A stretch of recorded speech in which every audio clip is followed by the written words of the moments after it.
There's a lot to unpack. There's a lot. Where do I even begin? You know, I told you all on my previous video that after the live eviction show, there were a lot of conversations that were had, yeah?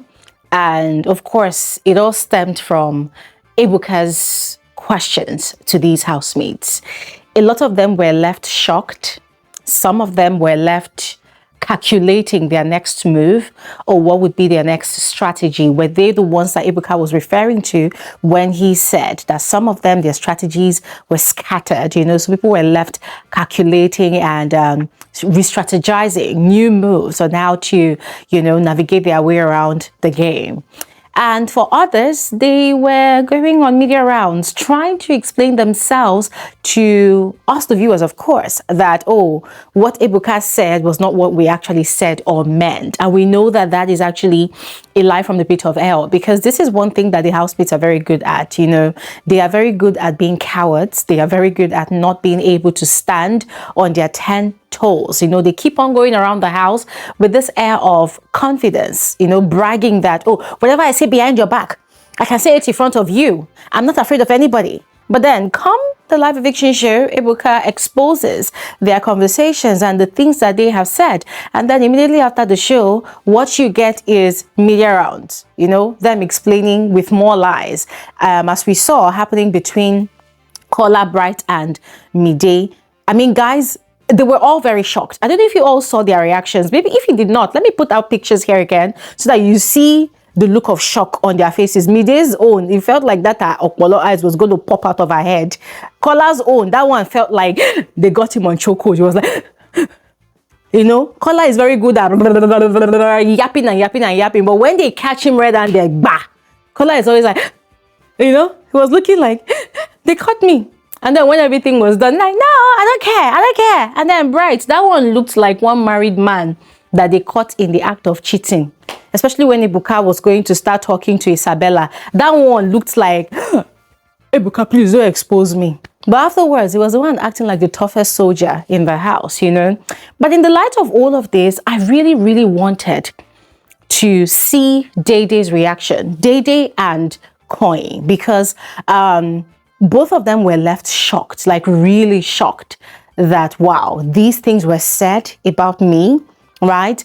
But unfortunately, whoever was handling the cameras last night decided to be unfortunate. Listen, let me send a message to whoever was handling the cameras last night.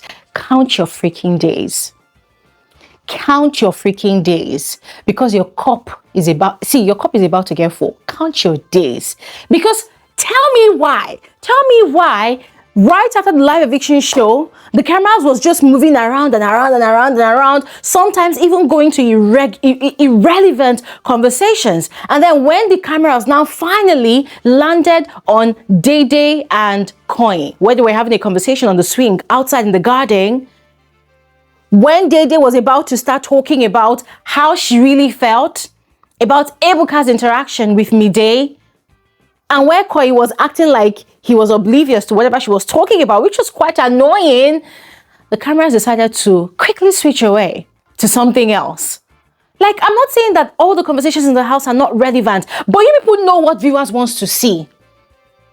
You know that viewers want to see the aftermath of Ebuka's interaction with the housemates. It's not like you people do not know. You know.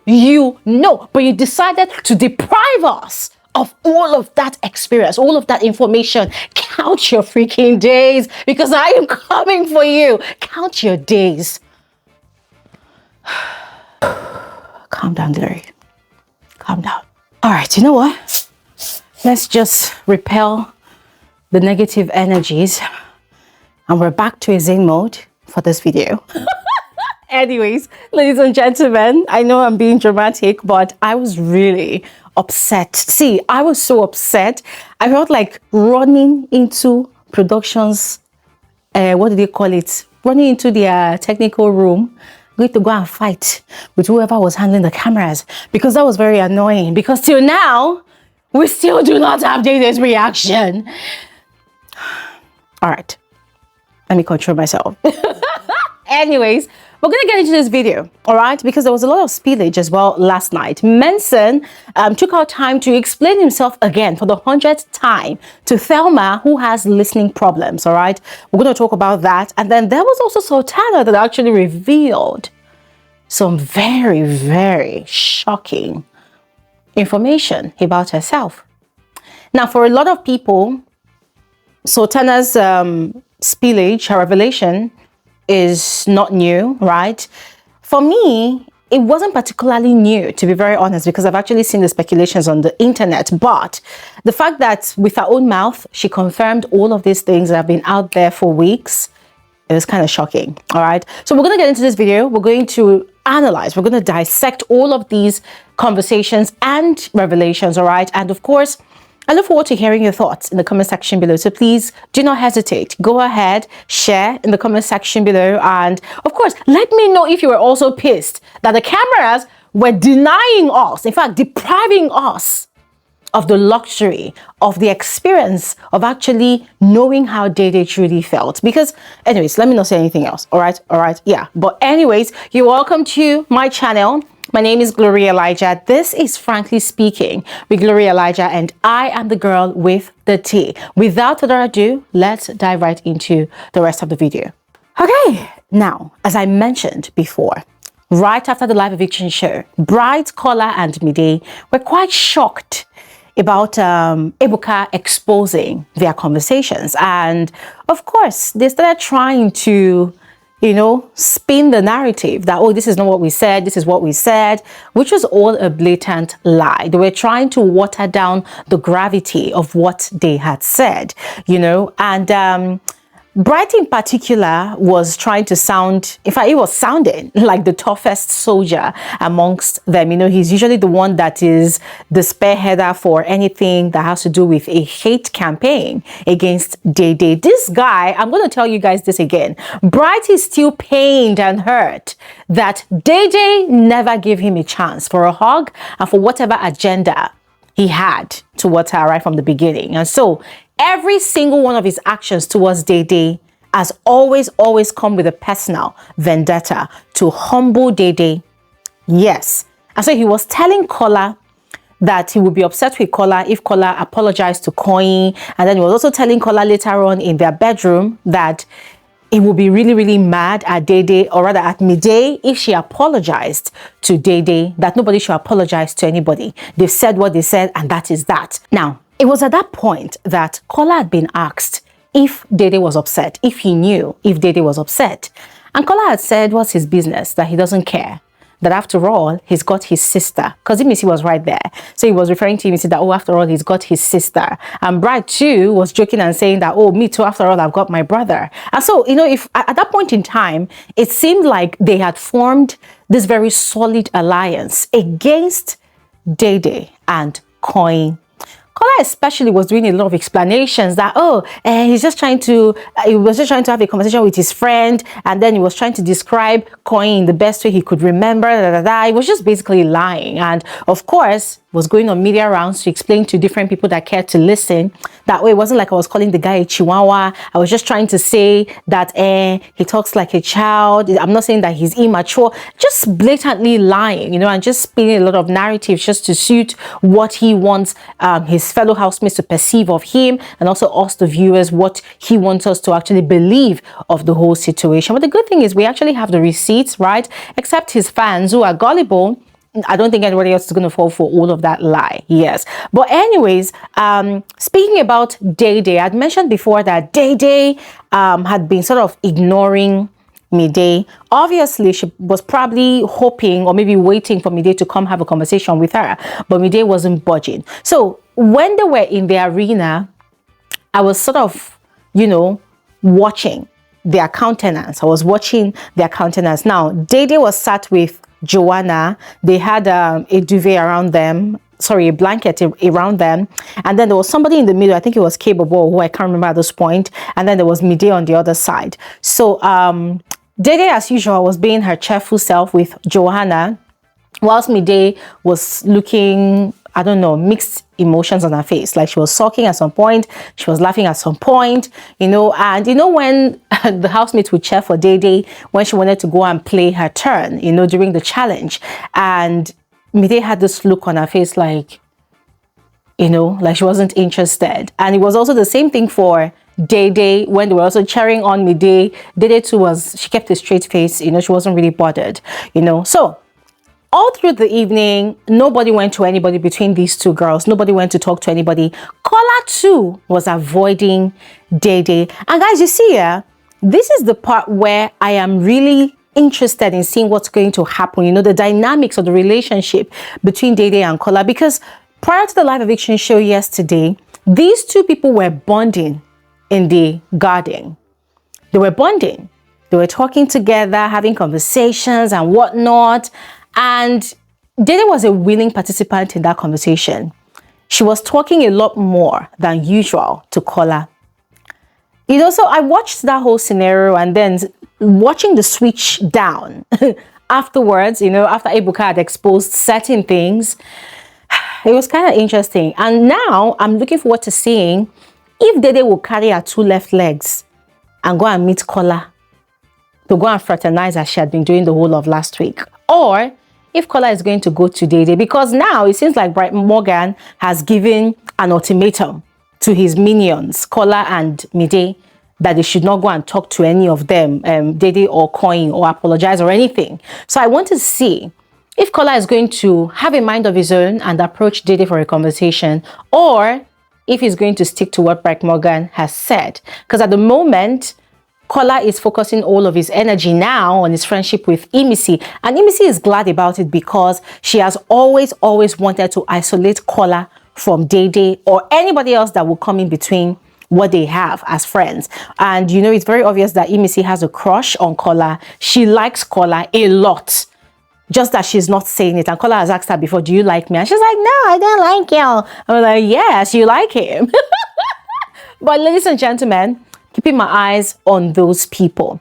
Now, I had mentioned also that there was a time yesterday evening that Dede was going to talk about how she felt, because obviously she was absent-minded in her conversation with Koyin. You know, Koyin was explaining some random stuff to her and her face was like this. She was lost. She was not paying attention, you know, and Koyin had asked her, are you sure you didn't hear what I said?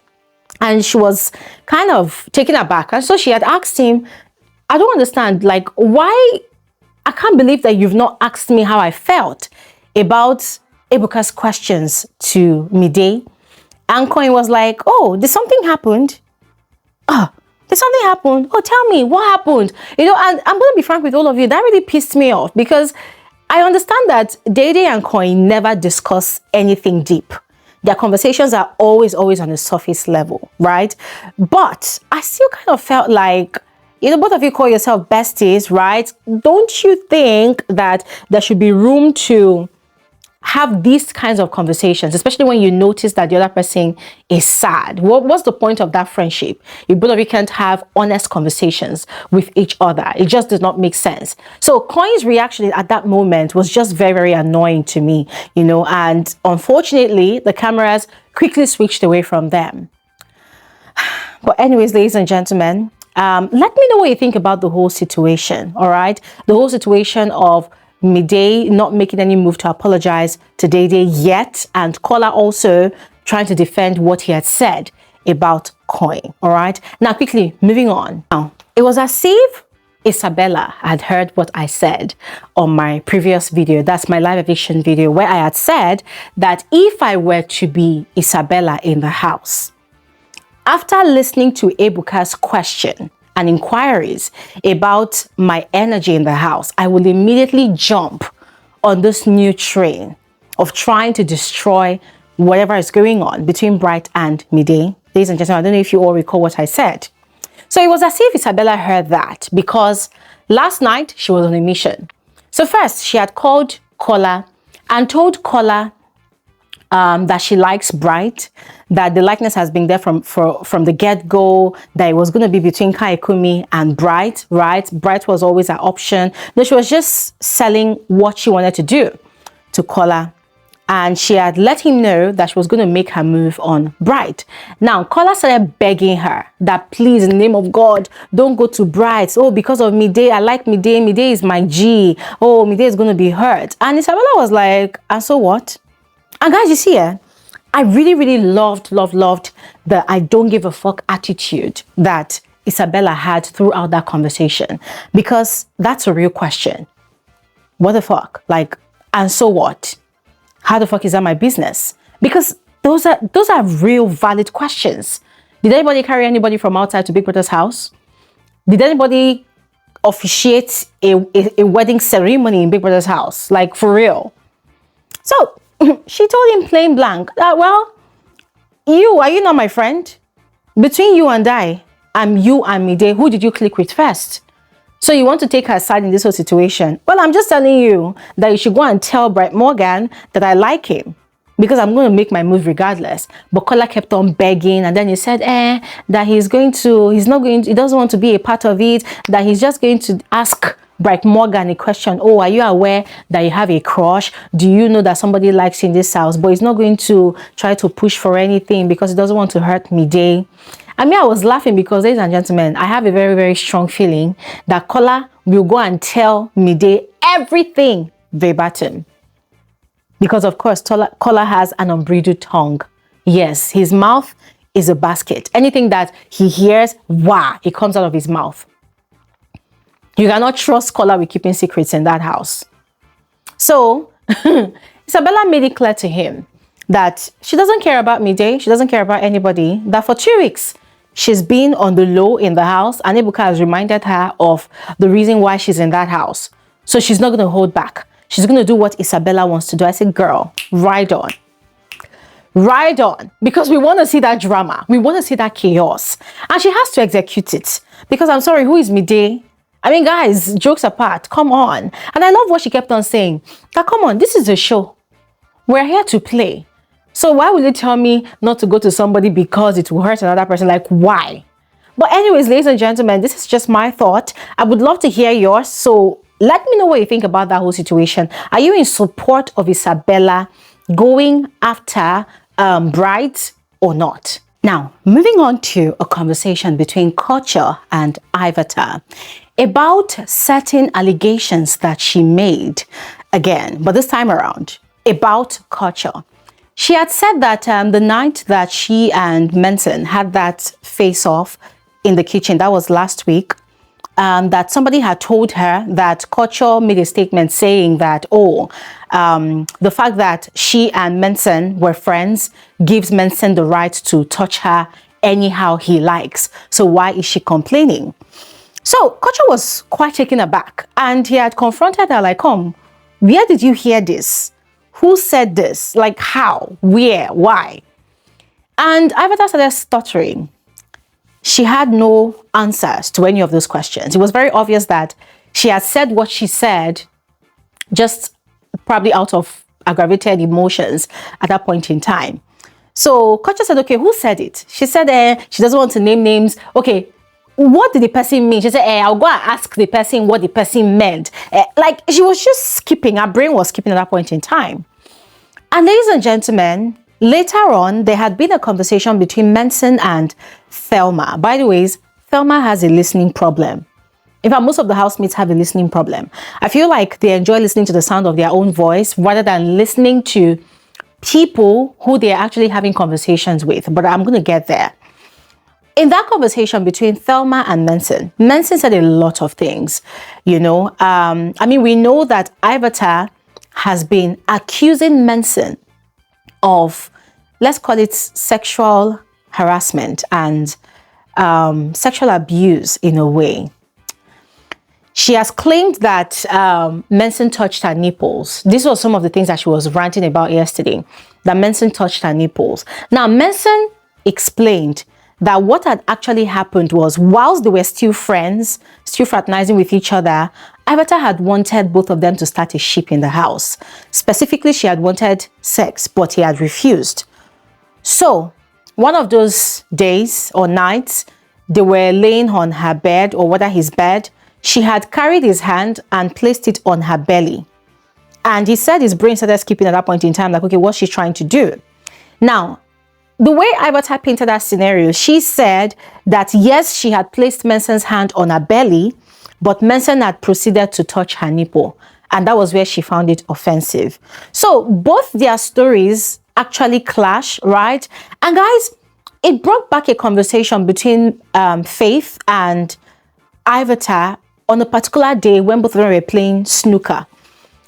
Faith had asked Ivata if she felt safe in the house. And Ivata said, oh, yes. Why did he ask? He said, oh, I saw you and Menson, both of you were dragging, oh, if he should stay in your bed or not. You were saying he should not stay like that. And she was like, oh, don't worry, it's nothing. I understand what you mean, but thank you for asking. It's nothing. We're just, So she had dismissed that whole thing, meaning it's something that has been reoccurring between them, so it's not a big deal. Now, Menson last night had said to Thelma that actually all of these allegations that Ivata is piling up against him, that the one thing that they had been doing consistently in the house every day before they had a fallout was that Ivata would always invite him to come shower with her in the bathroom so that he could scrub her back. And both of them, they will go to the bathroom together, they will shower together, and they will be playing. That was something they were doing every day, back to back. So why did she not claim that time that he was touching her inappropriately? That she would consent, but he understood the boundaries. So anything she did not ask him to do, he was never doing it. So Menson took his time to explain all of these things. And then there was also another occasion where he said he had on his towel without anything beneath, just his towel wrapped around his waist, and Ivata knew, and then she had held onto his dick from the towel that he was tying. That he did not tag that as sexual harassment. So what does she mean? So he was very upset, and he said that he actually regrets ever speaking to this girl in this house, because even if he leaves this house, all of our allegations are forever going to be engraved in his mind, because he has a career he's pursuing and all whatnot. So the guy was just really saying a lot of things. And guys, yeah, it was quite sad that he was trying to express himself, and Thelma kept on trying to cut him off or cut him short, telling him that, you should learn not to react. Yeah, like me now, I don't react. Like me, I've learned to control my emotions. I said, Thelma, sit this one out. Like, just sit down. You're not in the best position to tell anybody that you know how to control your emotions, girl. You are an emotional wreck. You always act like a chicken on heat. So sit this one out, because it was quite frustrating. Menson was trying to explain his side of the story. Thelma kept on interrupting and she wasn't even listening. That was the most frustrating part. But away from Thelma and that yapping mouth, ladies and gentlemen, I looked at that whole Ivata and Menson's situation, and I know that what I'm about to say is going to offend a lot of people, but it's fine. I mean, fine, feel free to be offended, right? But it has to be said, right? So I looked at that whole situation, and this is what came to my mind. Ladies and gentlemen, if you had watched Big Brother Nzamzi season 5, you would have noticed that there's a lot of similarities between what Ivata is doing now to what certain housemates had done on the show that season. In that season, there was a major theme of sexual harassment. A major theme. And there was a particular female housemate, Nate, that was weaponizing, sexual harassment, which was a core issue in South Africa against certain housemates. And the housemates she was doing it against were people that were her friends, her close friends and allies in the house. She identified as bisexual, right? Or was it lesbian or whatever? Yeah. So she would go ahead and kiss someone. And then when the person kisses her back, she will claim that the person did not ask for her consent before kissing her. So it's sexual harassment. And then, guys, this girl played the dirtiest game. And it was so shocking and annoying that production had to wait for people like me to drag them before they now asked her a question. They did not call her out. They asked her a question. So this girl was weaponizing sexual harassment as a strategy to eliminate people in the house. And she succeeded in eliminating, I think, about 2 people. Or was it 3 people? She succeeded. So, watching Ivata's pattern now with Menson, I've just been laughing and shaking my head. And ladies and gentlemen, don't get me wrong. It's not like I do not take the cases of consent, sexual harassment seriously. I actually do. But another thing that I also take very seriously is false accusation against people. Because there are a lot of people paying dearly currently for their life, paying dearly with their reputation. A lot of people have actually lost everything attached to their name and their existence on this planet Earth simply because somebody stood up and laid a false accusation against them about sexual harassment, sexual assault, or rape. So I'm watching Avatar, I'm watching everything she's doing, and I'm finding it really difficult to believe everything that she's saying, because the truth is, Mensah had his diary session. If Mensah was lying, Big Brother would have called him out with receipts. Except Big Brother is trying to protect somebody, just like they were protecting Sultana. Because everything Mensah said, Mensah kept on saying, Big Brother is always watching. Big Brother released the footage. Big Brother released the clip. I must be vindicated. He kept on saying that. But Avatar, she would say so many things, and when someone like Koch or confront her, she'll say, I'll try to remember, I'll try to remember. So it reminds me of that whole situation in Bibi and Zamzi. And it's really sad. You know why? Because the Nigerian society is not like the South African society. The South African society, I understand the harsh reality that a lot of victims have had to face. And so that makes cancel culture to be very, very swift whenever there's a mention of sexual harassment or such cases. But in Nigeria, that is not the case.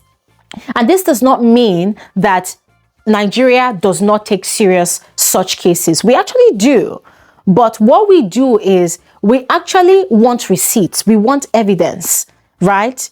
But on the other hand, in South Africa, most of the time, because of the sensitivity of the issue, people don't even wait for receipts. They just immediately jump into canceling the name that has been mentioned. So the mistake that Avatar is making is that she's playing this card in the wrong society. If she was on Big Brother and Zamzi and she played this card, she probably would have succeeded in getting Mensah disqualified instantly. But that cannot be the case in Big Brother Naija, because the case is totally different. Here, we actually work with receipts rather than plain accusations. And if really she's doing all of these things as a strategy, I find it very disgusting. And see, at this point now, me too, I am joining Mensah to call Big Brother to show the receipts if he cares to, because the guy is really traumatized. So I'm not taking any sides here. For me, I work with receipts. I work with facts. So I'm really hoping that Big Brother release the receipts if there are any. All right. Moving on to Sultana's shocking revelation to Jason J. Ladies and gentlemen, at the start of this season, I think in the second week, there had been some very crazy speculations from someone that actually claims to be Sultana's friend, right? Stating that Sultana is a bad friend. She's the type of person that backstabs her friends, blah, blah, blah, blah. She's a horrible person. And the person had gone ahead to say that Sultana is a divorcee, that she has 2 kids, which for me, I felt like, why should that be weaponized? What is wrong with a woman being a divorcee and having 2 kids? But anyways, I heard all of those speculations and I did not take it serious, because for me, if the housemates are not saying it themselves in the house, I don't want to know about it. So I ignored that information. Hence the reason I never mentioned it on this channel, because it's not my business. But then last night, Sultana was having a conversation with Jason J, in which she was expressing her hurt at the way he had actually responded to Ebuka's questions during the live eviction show. The way he had said, no, their friendship is never going to result into anything. It was quite demeaning to her, you know. And according to her, normally she wasn't going to give a fuck, but her mom watches the show. So it got her kind of giving a fuck this time around. And guys, I'm going to say something at this point that, oh, wait, hold on a second. So Sultana is worried that Jason's response to Ebuka is going to make a bad impression on her mom. But she's not thinking about her mom when she kissed Koyin, when she kissed Jason, when she peed in Dede's box, when she would sit down and open her mouth and say the worst things about Dede and Mide. So she was not thinking about her mom's disappointment at that point in time.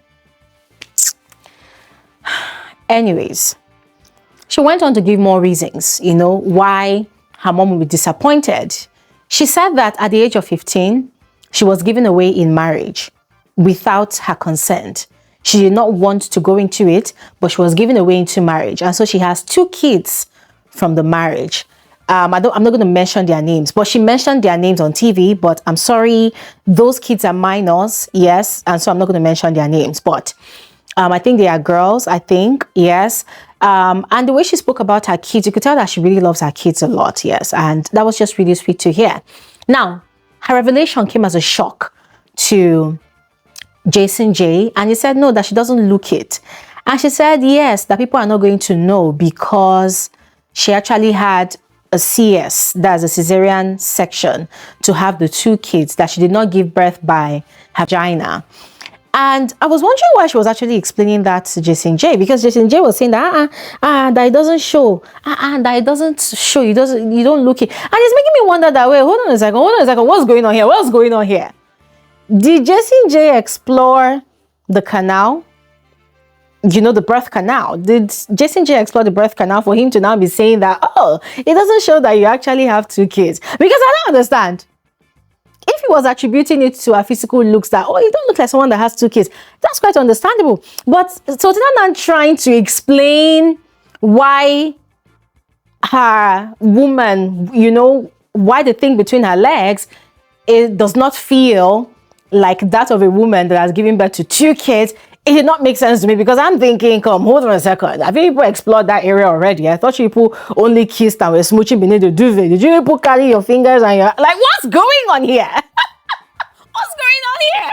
But anyways, ladies and gentlemen, I just felt like it was just completely unnecessary for her to give such explanation, because she was saying that, and that even her exes, even people that she has dated, you know, they're always surprised. And I'm like, why are you explaining? It's not necessary. We don't want to know. We don't want to know how tight or loose it is down there. We don't care. You saying that, okay, you have to, it's fine. You had a cesarean section, it's fine. You don't have to explain my God, it was just so annoying. It was so annoying. But anyways, Jason J went on and on to explain about his situation with his girlfriend outside, his friends. And guys, I'm going to be frank with all of you. At this point, I think I'm sick and tired of hearing Jason J explain about his relationship outside. And I'm going to stop listening every time he talks about it, because it is now very irritating to listen to. Yeah, I'm going to stop right there. And then finally, Sultana has approached Bright to inform him that he has a secret admirer in the house. And from that conversation, as brief as it was, Bright was very much interested. He knows that it is Isabella. But Sultana was kind of baiting him that, okay, don't worry, tomorrow, one day at a time, tomorrow, I'm going to give you more information. So what Isabella is doing is she's using emissaries to go and pass on the message to Bright, like give him the green light that, hey, I'm here, I'm available, I'm waiting for you. And I'm thinking she wants him to come to her first, or maybe just plant the idea in his head first, and then she will then make her move. I don't know. I don't care. However way they want to achieve it, I want to see violence this week. I want to see drama. I want to see chaos. I want Mide to be unsettled. I want to see her cry. And I want to see how Isabella is going to do it. Or if Mide is not crying, I want to see how she's going to be setting Isabella straight or setting Bright straight. However way they want to do it, at the end of the day, I want to see drama and chaos. Ladies and gentlemen, this is where I end this video, as I would love to hear your thoughts in the comment section below. So thank you so much for watching. Enjoy the rest of your day and welcome to a fantastic new week. Bye.